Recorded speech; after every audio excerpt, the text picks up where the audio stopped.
Hello students, this is Sharad Parihar, physics lecturer. स्वागत है आपका मेरे YouTube channel deep brain physics में। स्टूडेंट्स, अगर अभी तक आपने मेरा चैनल सब्सक्राइब नहीं किया है तो प्लीज़ इसे सब्सक्राइब करें और साथ के साथ अगर आपकी कोई भी क्वेरी है या फिर कोई भी सजेशन है तो उसे कमेंट्स बॉक्स में ज़रूर लिखें। स्टूडेंट्स, आज की वीडियो में हम पढ़ेंगे electric field intensity due to electric dipole. तो इलेक्ट्रिक फील्ड इंटेंसिटी हमको फाइंड करना है इलेक्ट्रिक डाइपोल के कारण, तो हम दो कंडीशंस में कर सकते हैं। पहली कंडीशन है एट एक्सियल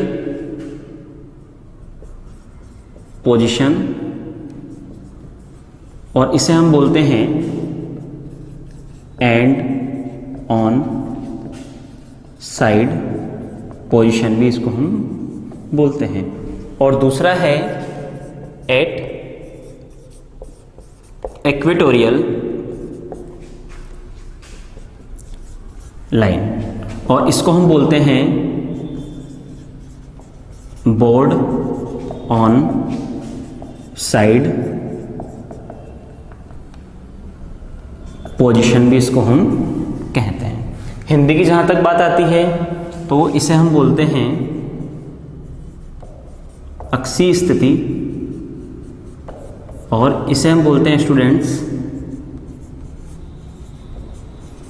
निरक्षीय स्थिति। तो दो कंडीशंस में हम इलेक्ट्रिक डाइपोल के कारण किसी भी पॉइंट पर इलेक्ट्रिक फील्ड इंटेंसिटी फाइंड करते हैं। पहला एक्सियल पोजीशन में करते हैं और दूसरा जो इक्वेटोरियल है लाइन, उस पॉइंट पर हम क्या करते हैं इलेक्ट्रिक फील्ड इंटेंसिटी फाइंड करते हैं। एक्सियल पोजीशन को हम एंड ऑन साइड पोजीशन भी बोलते हैं, ध्यान रखें। और जो भी हमारे पास में इक्वेटोरियल लाइन पोजीशन है उसको हम बोर्ड ऑन साइड पोजीशन भी कहते हैं। क्लियर है? तो पहली कंडीशन हम देख रहे हैं यहां पर एक्सियल पोजीशन।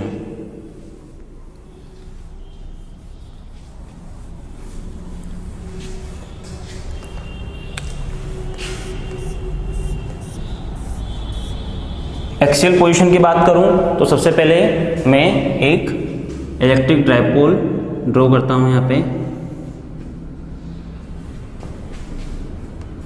ए B minus Q charge plus Q charge, इनके बीच के डिस्टेंस की बात करूं तो 2L, इसका मिड पॉइंट हो गया, दिस वन इज L और ये भी हो जाएगा L।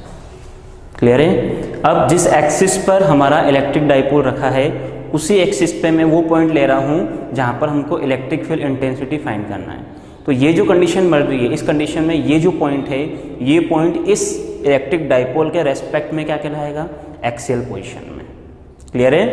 तो इसका ये जो मिड पॉइंट है, मैं मान लेता हूं इससे स्मॉल r डिस्टेंस पे एक पॉइंट है, इसको मैंने P दिया है और इस पे हमारा यूनिट पॉजिटिव चार्ज रखा है। क्लियर है? जिस एक्सिस पे इलेक्ट्रिक डाइपोल है उसी एक्सिस पर मैंने वो पॉइंट लिया है जिस पर मुझे इलेक्ट्रिक फील्ड इंटेंसिटी फाइंड करनी है। तो इस कंडीशन में ये पॉइंट इस इलेक्ट्रिक डाइपोल के रेस्पेक्ट में क्या कहलाएगा? एक्सियल पोजीशन में कहलाएगा। अब इस डेरिवेशन को सोल्व करने का तरीका क्या है? इस डेरिवेशन को सॉल्व करने का तरीका ये है कि पहले हम प्लस क्यू चार्ज के कारण क्या करेंगे? इलेक्ट्रिक फील्ड इंटेंसिटी फाइंड करेंगे, फिर माइनस क्यू चार्ज के कारण इलेक्ट्रिक फील्ड इंटेंसिटी फाइंड करेंगे एट पॉइंट P। उसके बाद उन दोनों को हम क्या करेंगे? ऐड करेंगे। वेक्टर साइन स्टार्टिंग में आपको लगाने की जरूरत नहीं है। वेक्टर से हम केवल ये पता करते हैं कि डायरेक्शन क्या है, तो हम डायरेक्शन लिख देंगे इक्वेशन के सामने, क्योंकि स्टूडेंट बहुत बार कंफ्यूज होते हैं। स्टार्टिंग में वेक्टर लगाते आते हैं, लास्ट में वेक्टर गायब हो जाता है। और फिर अब सबसे पहले मेरा काम ये है कि मुझे प्लस क्यू चार्ज के कारण इस पॉइंट P पर इलेक्ट्रिक फील्ड इंटेंसिटी को क्या करना है? फाइंड करना है। तो प्लस क्यू चार्ज के कारण पॉइंट P पर इलेक्ट्रिक फील्ड इंटेंसिटी को मैं वेक्टर E1 से डिनोट कर देता हूं। डायरेक्शन की जहां तक बात है तो जिस डायरेक्शन में ये यूनिट पॉजिटिव चार्ज फोर्स को एक्सपीरियंस करता है वही इलेक्ट्रिक फील्ड इंटेंसिटी की क्या होती है? डायरेक्शन। तो ये प्लस है, ये भी प्लस है, तो ये इस तरफ मूव करेगा तो E1 की डायरेक्शन ही होगी। माइनस चार्ज के कारण पॉइंट P पर इलेक्ट्रिक फील्ड इंटेंसिटी की बात करूँ तो ये जो यूनिट पॉजिटिव चार्ज है वो इस तरफ मूव होगा, इस तरफ फोर्स एक्सपीरियंस करेगा। तो इसको मैं अगर मैं E2 से डिनोट करूं तो इसकी डायरेक्शन कुछ इस तरह से होगी। अब हमको करना क्या है, E1 फाइंड करना है और E2 फाइंड करना है, उसके बाद उनको हमको ऐड करना है। क्लियर है? तो पहला पॉइंट लेते हैं हम,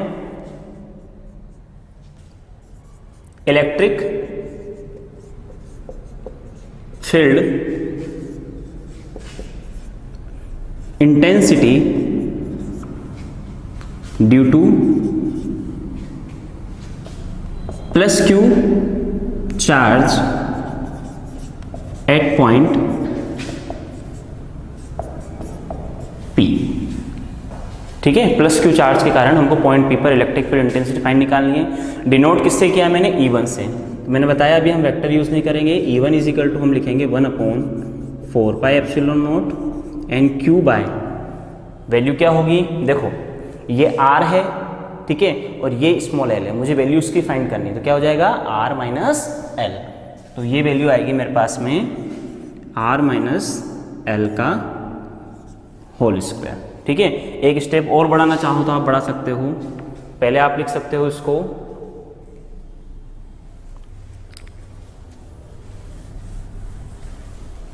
E1 फाइंड करना, तो E1 को मैं कैसे लिख सकता हूं, E1 is equal to 1/4πε0 Q।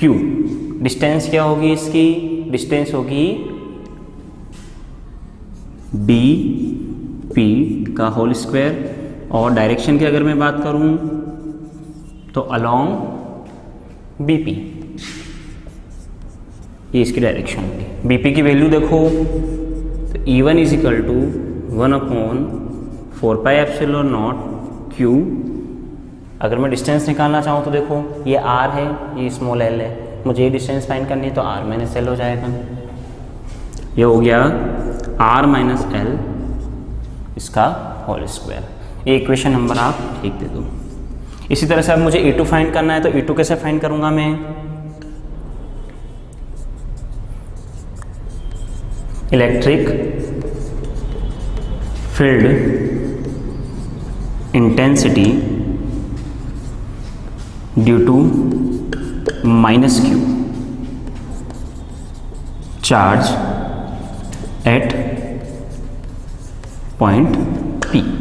अब मैं माइनस Q चार्ज के कारण जो A पर है उसके कारण मैं पॉइंट P पर इलेक्ट्रिक फील्ड इंटेंसिटी फाइंड करूँ, तो मैंने E2 से डिनोट किया है इसको, तो 1/4πε0 एंड Q बाय क्या हो जाएगा AP होल स्क्वायर। ठीक है, और डायरेक्शन की अगर मैं बात करूँ तो डायरेक्शन क्या होगी, अलोंग वेक्टर AP। तो डायरेक्शन में बता रहा हूँ इसलिए यहाँ पर मैंने साइन वेक्टर का नहीं लगाया। क्लियर है? ये इक्वेशन फर्स्ट हो गई, ये इक्वेशन सेकंड हो गई। अब अगर रिजल्टेंट मुझे निकालना है तो रिजल्टेंट कैसे निकालूंगा मैं, रिजल्टेंट अगर मुझे फाइंड करना है तो देखो यहाँ पर मैं E1 और E2 की अगर बात करूँ तो E1 और E2 में बड़ा कौन है, E1 है। E1 is greater than E2।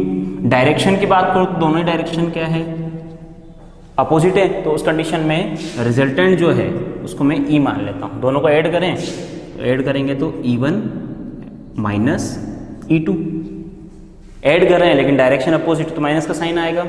E1 is equal to, E1 की वैल्यू क्या है मेरे पास में, E1 की वैल्यू ये रही 1/4πε0 and Q by R minus L का होल स्क्वायर, और minus 1/4πε0 Q upon R plus L का होल स्क्वायर। और आगे सोल्व करें तो कॉमन क्या आ सकता है, यहाँ पर कॉमन आ जाएगा मेरे पास में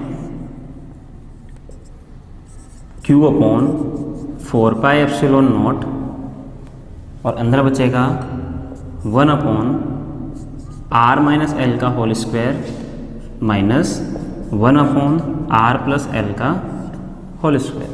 एलसीएम लेंगे Q अपॉन 4πε0, एलसीएम क्या आ गया मेरा, R square minus L square का होल स्क्वायर।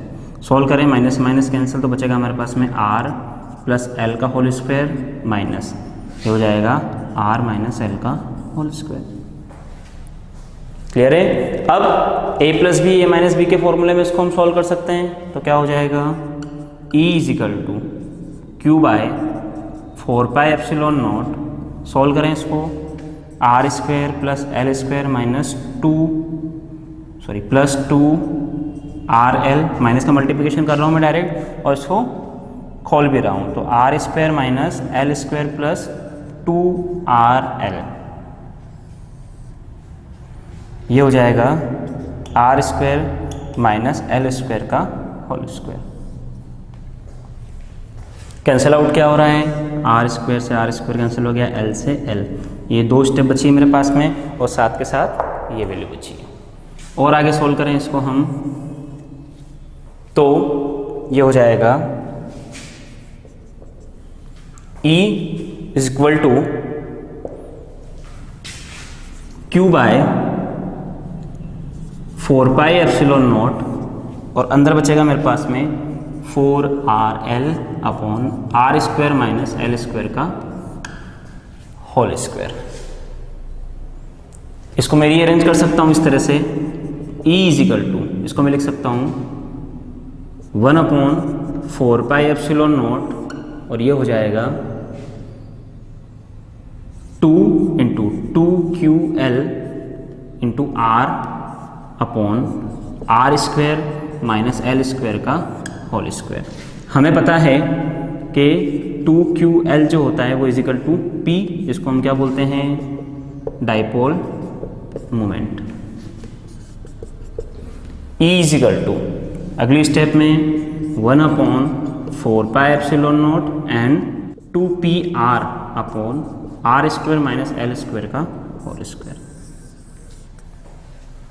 तो ये जो आपकी स्टेप आई है ना, ये जो डेरिवेशन आपका आया है, ये एक्सियल पोजीशन में ड्यू टू इलेक्ट्रिक डाइपोल किसी पॉइंट पर क्या है, इलेक्ट्रिक फील्ड इंटेंसिटी का फॉर्मूला है या डेरिवेशन है। अब इसके आगे अगर हमको करना है, ठीक है, वो स्पेशल केस में आता है, लेकिन आपको केवल ये पूछा गया है कि इलेक्ट्रिक फील्ड इंटेंसिटी आपको फाइंड करना है due to electric dipole in axial position, तो उस कंडीशन में ये डेरिवेशन आएगा आपका। क्लियर है? अच्छा, डायरेक्शन की अगर मैं बात करूं तो डायरेक्शन क्या होगी, डायरेक्शन क्या होगी, इलेक्ट्रिक फील्ड की जो भी डायरेक्शन होती है, इलेक्ट्रिक फील्ड की जो भी डायरेक्शन होती है वो इलेक्ट्रिक डाइपोल के लिए हमेशा नेगेटिव टू पॉजिटिव ही होती है। तो जो भी हमारी electric field intensity I capital E, इसकी डायरेक्शन क्या होगी, अलोंग AP, ये इसकी डायरेक्शन होती है। क्लियर है यहां तक? अब हम देख रहे हैं स्पेशल केस। अब हम क्या देख रहे हैं, स्पेशल केस। तो ये मैं एक बार मिटा देता हूं, उसी स्टेप को मैं वापस ले रहा हूं, ठीक है। स्पेशल केस,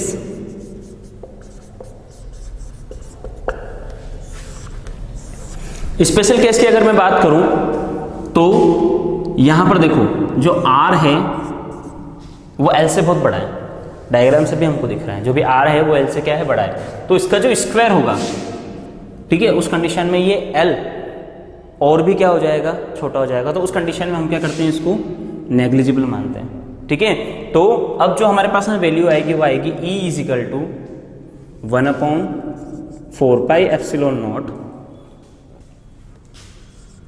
2PR अपॉन ये हो जाएगा R की पावर 4 या E is equal to 1 upon 4 pi epsilon naught, cancel out हो गया तो 2P बाय R क्यूब।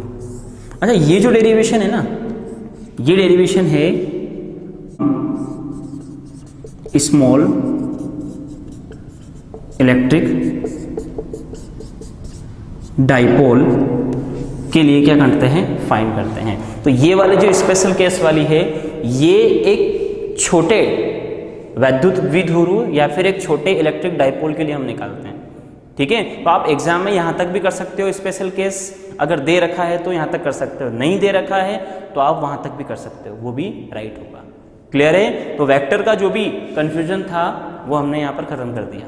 ठीक है, केवल डायरेक्शन को साइड में लिखते गए और जो भी इलेक्ट्रिक फील्ड का मैग्नीट्यूड है उससे ही हमने पूरे डेरिवेशन को क्या किया, यहाँ पर सॉल्व किया है। अब जो भी इलेक्ट्रिक फील्ड इंटेंसिटी हम फाइंड कर रहे हैं इलेक्ट्रिक डाइपोल के कारण, उसमें जो दूसरी कंडीशन है मेरे पास में वो है at equatorial position. Student, equatorial का मतलब क्या होता है? इक्वेटर का आपने नाम सुना है। इक्वेटर का मतलब ये होता है कि एक इमेजिनरी लाइन है जो क्या कर रही है, एक प्लेनेट को दो पार्ट में क्या करती है, डिवाइड कर रही है। ये इक्वेटर का काम है। या फिर हम ये बोल सकते हैं it is a half way between a north pole and south पोल।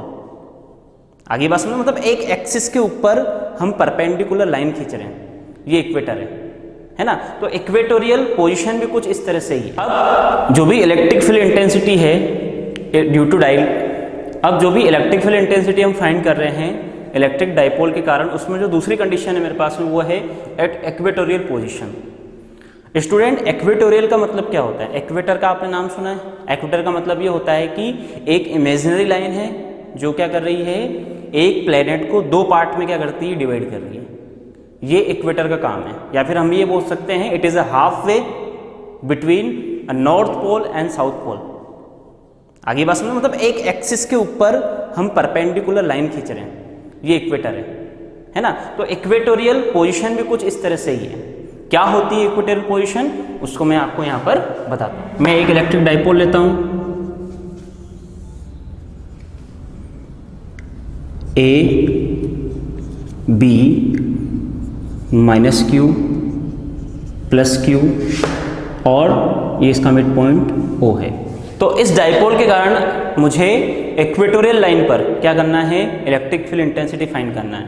तो इस पॉइंट को मैं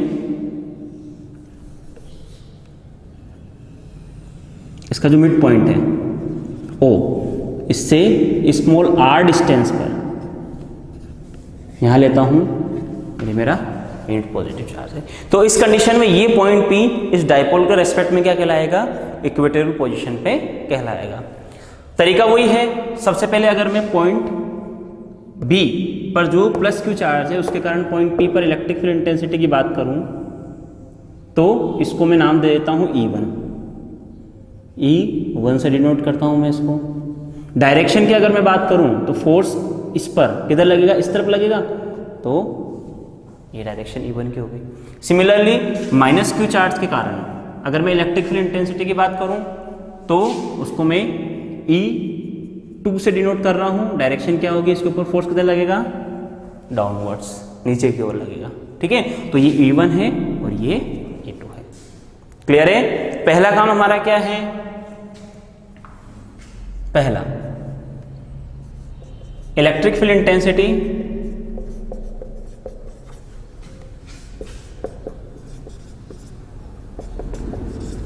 eight point P due two plus Q charge. Plus Q charge के कारण पॉइंट P पर इलेक्ट्रिक फील्ड इंटेंसिटी को मैंने E1 से डिनोट किया है। तो E1 बराबर क्या होगा, 1/4πε0 एंड Q बाय क्या होगी डिस्टेंस B P का होल स्क्वायर। डायरेक्शन की बात करूं तो अलोंग BP। ठीक है, वैल्यूज पुटअप करो।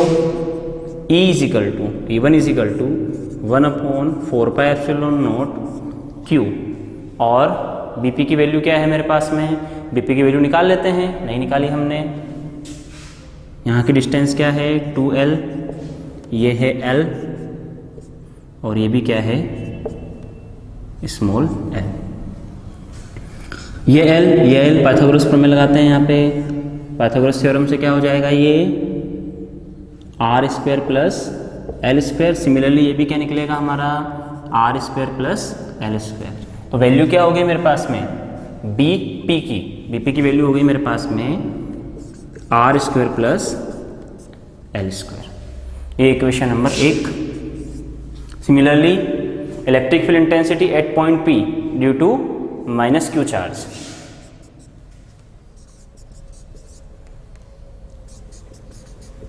इलेक्ट्रिक फील्ड इंटेंसिटी एट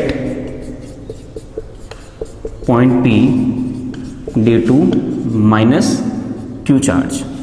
तो E2 is equal to 1/4πε0 and Q upon AP का होल स्क्वायर। डायरेक्शन देखो क्या है, अलोंग PA। AP की वैल्यूज पुटअप करो, 1/4πε0 Q अपॉन क्या हो जाएगा, R² प्लस L²।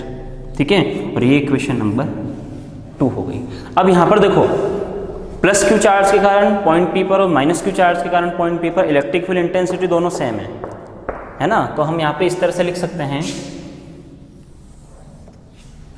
कि फ्रॉम इक्वेशन फर्स्ट एंड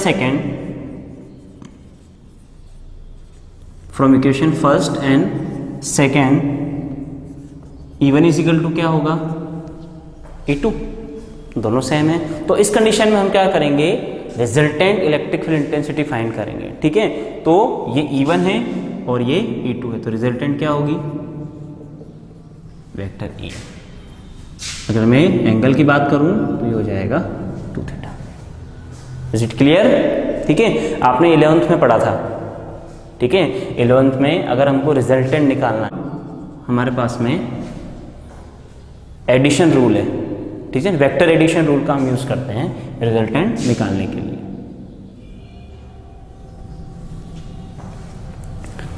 अब जब भी हम वेक्टर एडिशन रूल का यूज करते हैं तो उस कंडीशन में ये दो साइड जो है उनका जो भी सम है वो ये जो रिजल्टेंट हमने निकाला है E, ये क्या करता है, शो करता है। ठीक है, ये हमने पढ़ा है 11th में।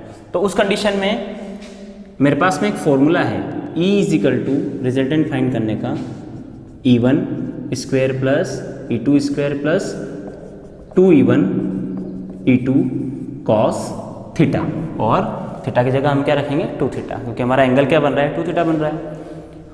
यहाँ पर E1 इज इक्वल टू क्या है, A2। तो उस कंडीशन में इसको अगर मैं सॉल्व करना चाहूँ तो ये हो जाएगा E1 प्लस E1 का स्क्वायर प्लस E1 का square plus 2E1 and this one also E1, तो E1 square and cos 2θ as it is. और आगे सॉल्व करूँ इसको मैं तो ये हो जाएगा 2E1 square plus 2E1 square and cos 2θ। Common क्या आ सकता है, यहाँ से कॉमन आ जाएगा 2E1 स्क्वायर, अंदर बचेगा 1 प्लस कॉस 2θ। इसको बाहर ले लें तो ये हो जाएगा √2 एंड E1, अंदर बचेगा हमारे पास में 1 प्लस कॉस 2θ। ये वैल्यूज मेरे पास में बचेगी। क्लियर है? E1 की वैल्यू मुझे पता है। ठीक है, यहाँ पर ये जो cos 2θ है इसके लिए एक फॉर्मूला होता है, मैं यहाँ लिख देता हूँ, cos 2θ is equal to 2 cos square theta minus 1। ये मैंने डायरेक्ट लिख दिया है। फॉर्मूला क्या होता है, 2 cos square theta is equal to cos 2θ minus 1, ये होता है। तो इसको मैंने डायरेक्ट लिख दिया है। तो आप cos 2θ की जगह क्या रख सकते हो, ये वैल्यूज पुटअप कर सकते हो। तो E is equal to √2 E1, values put up करो क्या आएगा, 1 plus 2 cos square theta minus 1, ये कैंसिल आउट हो गया। E is equal to √2 E1 और अंदर बचेगा मेरे पास में 2 cos स्क्वायर थीटा।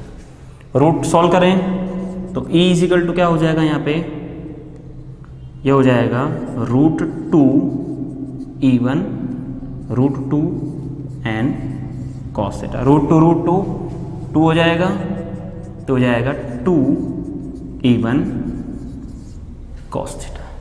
यहाँ तक आपको डेरिवेशन को लेके आना है। क्लियर है? अब आपको क्या करना है, E1 की वैल्यू आपको पता है और cos थीटा की वैल्यू आप कैसे फाइंड कर सकते हो। cos थीटा की वैल्यू की अगर मैं बात करूं तो cos थीटा हम निकालेंगे। बात करूं तो cos थीटा क्या होगा, बेस अपॉन हाइपोटेन्यूज, तो ये हो जाएगा L upon √R² plus L²। ये cos थीटा की वैल्यू निकाली आपने, ठीक है। ट्राइंगल से, ट्राइंगल ले लिया आपने APO, इसमें हमने cos थीटा निकाला। और इवन की वैल्यू आपको पता है, इवन की वैल्यू हम यहाँ से पुटअप कर सकते हैं, तो हो जाएगा E = 2 × 1/4 pi epsilon not Q/R² plus L² into cos theta की वैल्यू क्या है मेरे पास में, रूट को मैं कैसे लिख सकता हूँ, R² प्लस L² की पावर 1/2 लिख सकते हैं ऐसे। आगे सॉल्व करूँ इसको मैं, तो 1 and 1 + 2, ठीक है, and 2QL electric dipole moment, और इसका एलसीएम लेकर अगर सोल्व करूंगा 1 + 1/2 तो ये हो जाएगा 3/2। तो मैं डायरेक्ट लिख रहा हूँ इसको E = 1/4 pi epsilon naught and P/R² plus L² की पावर 3/2। ये इक्वेटोरियल पोजीशन पर किसी भी पॉइंट पर इलेक्ट्रिक फील्ड इंटेंसिटी का डेरिवेशन है। क्लियर है? इस तरह से हम क्या करेंगे, इसको सॉल्व करेंगे। डायरेक्शन की बात करें तो अलोंग BA,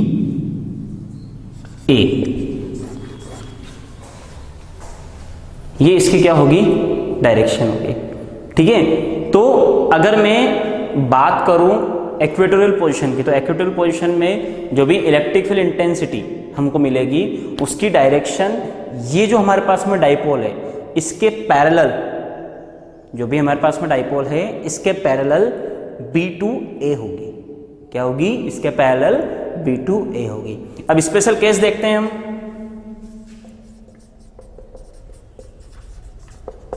स्पेशल केस में जो हमने एक्सेल में लिया था वही करेंगे वापस।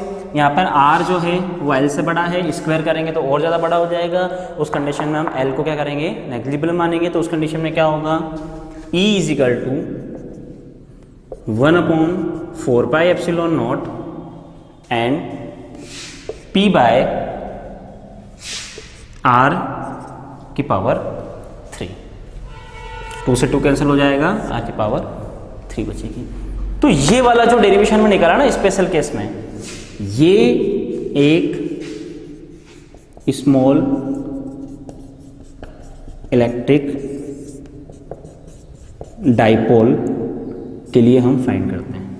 ये केस जब भी आता है तो डेरिवेशन जो भी निकलेगा, ये चीज़ ध्यान रखना, ये डेरिवेशन जब भी निकलता है तो ये जो केस आता है ये किस में आता है, जब हमारे पास में एक छोटा इलेक्ट्रिक डाइपोल हो। उस कंडीशन में इलेक्ट्रिक फील्ड इंटेंसिटी जो हम इक्वेटोरियल पोजीशन पे फाइंड कर रहे हैं उसका डेरिवेशन ये होगा, ठीक है। नॉर्मली अगर आपको फाइंड करना है तो फिर इसका डेरिवेशन ये होगा। क्लियर है? अब अगर आपको कह दिया जाए कि इन दोनों में रिलेशनशिप क्या है, फॉर्मूला आया था हमारे पास में E axial = 1/4 pi epsilon naught and 2P/R3। Equatorial की बात करें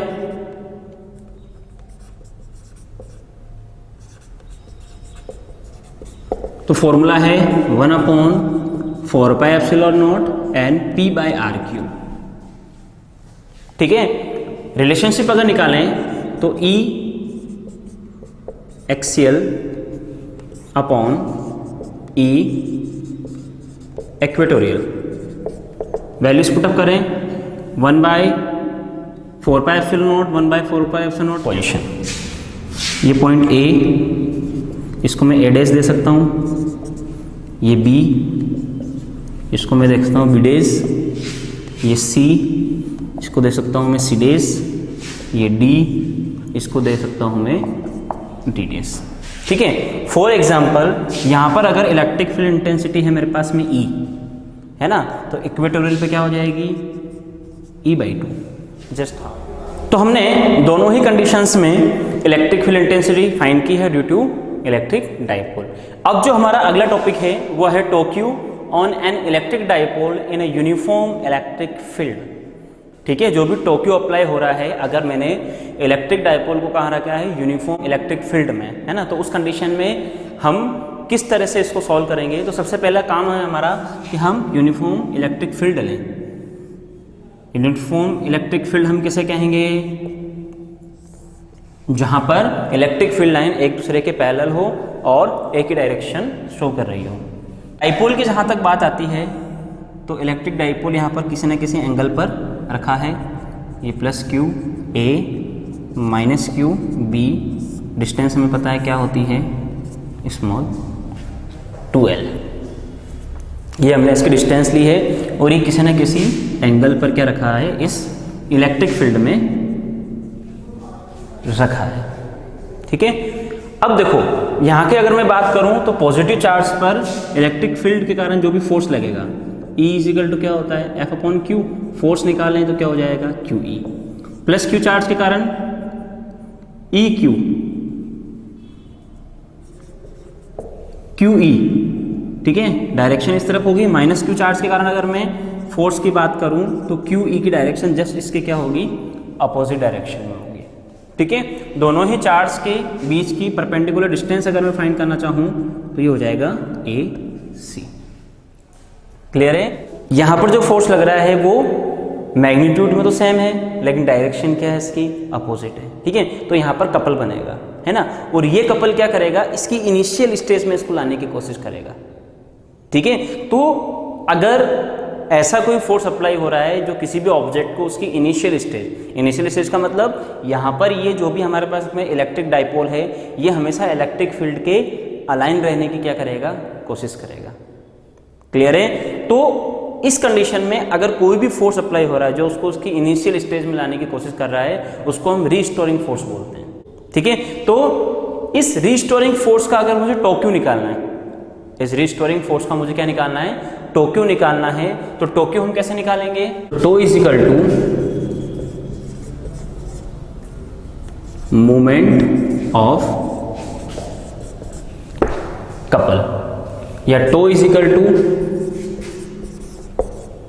magnitude of either force into perpendicular distance.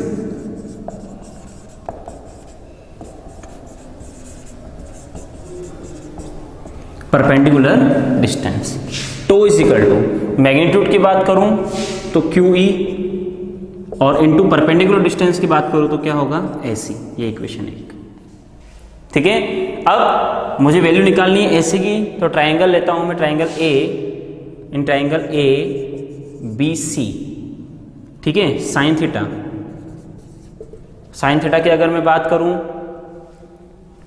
तो ये थीटा है, परपेंडिकुलर अपॉन हाइपोटेन्यूज, तो ये हो जाएगा sine theta is equal to perpendicular क्या है मेरे पास में AC और ये हो जाएगा AB। सॉल्व करें, AC निकालना है, AC क्या हो जाएगा, AB साइन थीटा। AB की वैल्यू क्या है मेरे पास में, 2L साइन थीटा।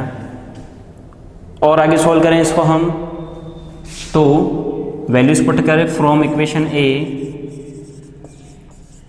ऐसे की वैल्यू पुटअप करो तो टो इज इक्वल टू क्या हो जाएगा, QE into 2L sine theta. 2QL electric dipole moment होता है तो हो जाएगा PE साइन थीटा। ये टो क्यू का डेरिवेशन निकलेगा मेरे पास में। अगर वेक्टर फॉर्म में लिखना है तो vector tau is equal to vector P into vector E। तो इस तरह से हम क्या करेंगे, इसको सॉल्व करेंगे। और यही यूनिफॉर्म इलेक्ट्रिक फील्ड में अगर किसी इलेक्ट्रिक डाइपोल को मैं रख देता हूँ तो उस कंडीशन में जो भी उसके ऊपर टोक्यू अप्लाई होता है उसका डेरिवेशन है tau is equal to PE sine theta. Clear है। अब यहाँ पर स्पेशल केस देखेंगे हम। अब मैं स्पेशल केस की बात करूँ तो फॉर्मूला क्या है मेरे पास में, tau is equal to PE sine theta. ठीक है, अगर कोई भी electric dipole uniform electric field में रखा है तो उसके ऊपर जो भी टोक्यू अप्लाई होता है उसका फॉर्मूला ये है मेरे पास में। अब ये जो हमारा electric dipole uniform electric field में रखा है ना, तो ये अलग अलग एंगल पर रखा होता है और अलग अलग एंगल पे हमको टोक्यू की वैल्यू जो होती है वो भी क्या होती है, अलग अलग मिलती है। तो सबसे पहले पहला जो केस है मेरे पास में वो है theta is equal to 0 degree. अगर थीटा इज इक्वल टू 0 है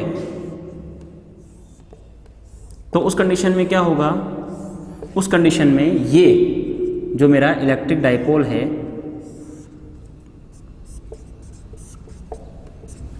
ठीक है वो क्या होगा, इसके अलाइन होगा एकदम इस तरह से इलेक्ट्रिक फील्ड के।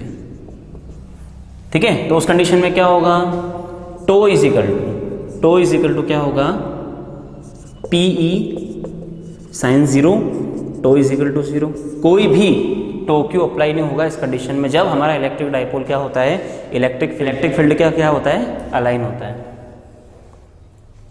Second, if theta is equal to 35 degree, theta की वैल्यू क्या है 35, तो उस कंडीशन में क्या होगा,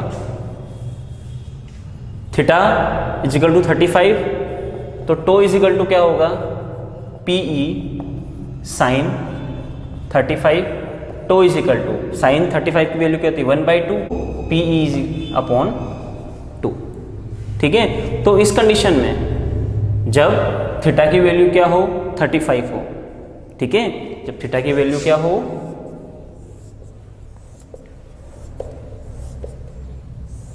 35 हो, ठीक है, तो जो भी आपका टोक्यू होगा ना वो मैक्सिमम का क्या होगा, हाफ होगा। जो भी आपको टोक्यू मिलेगा वो क्या मिलेगा, मैक्सिमम का जस्ट हाफ। तीसरी condition, if theta is equal to 90, ठीक है, तो उस कंडीशन में क्या होगा, उस कंडीशन में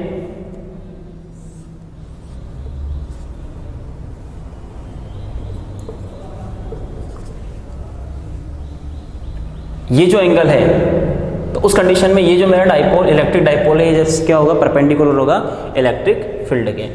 तो सॉल्व करें इसको, तो tau is equal to PE sine theta, tau is equal to PE sine 90, tau is equal to हो जाएगा PE।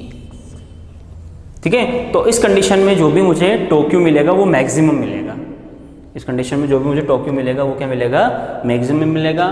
Fourth condition, when theta is equal to 180 तो टो इज इक्वल टू हो जाएगा PE sine 180, tau is equal to PE sine theta, tau is equal to PE sine 180 and tau is equal to इसकी value तो ये हो जाएगा 0। अब देखो वहां पर भी 0 है जब 0 रखा मैंने, और जब 180 रखा तो भी 0 है। क्लियर है, तो यहां पर पैरेलल है, लेकिन यहां पर ये जो कंडीशन है ये एंटी पैरेलल की है। ठीक है, यहां पे पैरेलल की है, यहां पे एंटी पैरेलल की है। इसको हम बोलते हैं स्टेबल इक्विलिब्रियम और इसको हम बोलते हैं अनस्टेबल